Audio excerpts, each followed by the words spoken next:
وہ سکیم اور زمین کی واپسی کے لیے مختلف با اثر لوگوں کے پاس جاتی رہی۔ اس سلسلے میں اس نے جنرل فیض حمید کے بھائی سردار نجف سے بھی رابطہ کر لیا اور یوں دونوں بھائیوں نے موقع کا فائدہ اٹھانے کا فیصلہ کر لیا۔ کنور معیز اردو سپیکنگ ہے اور اس کا تعلق کراچی سے ہے، لہٰذا اسے MQM کا سلیپر سیل قرار دے کر اس کے گھر چھاپا مار دیا گیا اور اس میں دونوں بھائی 400 تولے سونا، ہیرے، قیمتی گھڑیاں اور رقم کھا گئے اور اس سے زمینیں بھی ہتھیا لے۔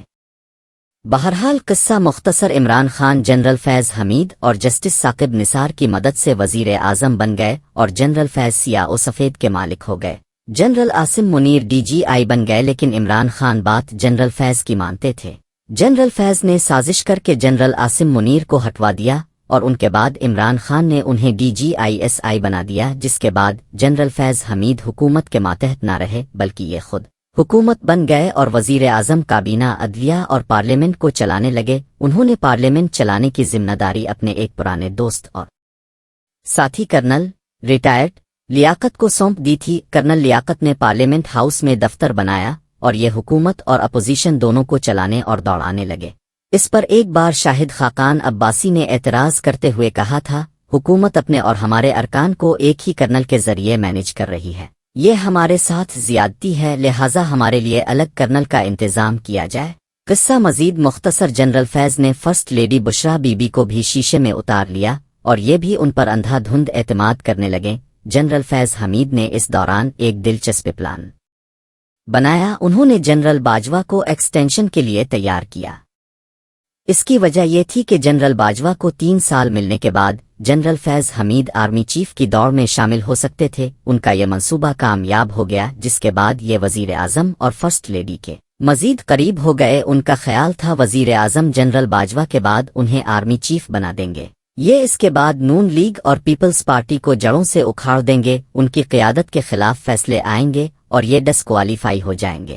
جنرل فیض 2024 میں عمران خان کو وزیر اعظم بنوائیں گے، وزیر اعظم انہیں ایکسٹینشن دیں گے اور یہ 2028 میں عمران خان کو فارغ کر کے مارشل لا لگا دیں گے اور یوں یہ صدر پیوٹن بن جائیں گے۔ یہ معاملہ اس سمت میں چل رہا تھا، لیکن پھر عمران خان کی حماقتیں سامنے آنے لگیں۔ اس نے عالمی سطح پر ملک کے لیے مسائل پیدا کر دیے۔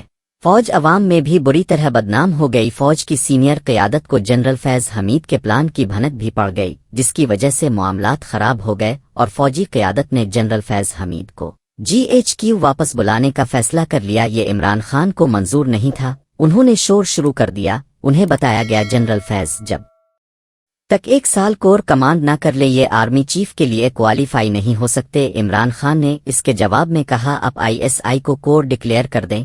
انہیں بتایا گیا یہ ممکن نہیں۔ خان کا جواب تھا ہم نے آپ کو ایکسٹینشن دینے کے لیے قانون بدل دیا تھا، اب جنرل فیض اور ہمارے لیے آرمی ایکٹ میں تبدیلی کر دیں۔ اس جواب کے بعد آرمی چیف اور وزیر اعظم کے درمیان تلخ کلامی ہو گئی، معاملہ نو ریٹرن تک پہنچ گیا۔ بہرحال قصہ مزید مختصر، جنرل فیض کو پشاور کا کور کمانڈر بنا دیا گیا اور جنرل ندیم انجم ان کی جگہ گئے۔ اسمبلی جنرل فیض ہٹ گئے، مگر یہ PTI کے سسٹم کا حصہ رہے۔ یہ پشاور میں بیٹھ کر بشرا بی بی اور عمران خان کو مشورے دیتے رہے اور ان کی مدد بھی کرتے رہے۔ انہیں روکا گیا، لیکن جب یہ باز نہ آئے تو انہیں پشاور سے بہاولپور شفٹ کر دیا گیا، مگر یہ وہاں سے بھی خان کے لیے سہولت کاری کرتے رہے۔ عمران خان سے قومی استعفے بھی جنرل فیض حمید نے دلوائے تھے اور خان صاحب نے پنجاب اور KP کی حکومتیں بھی ان کے مشورے سے توڑی تھیں۔ جنرل عاصم منیر کی تقرری رکوانے کے لیے لانگ مارچ کا مشورہ بھی جنرل فیض نے دیا تھا۔ PTI کی سوشل میڈیا ٹیم کو بھی یہ ہینڈل کر رہے تھے۔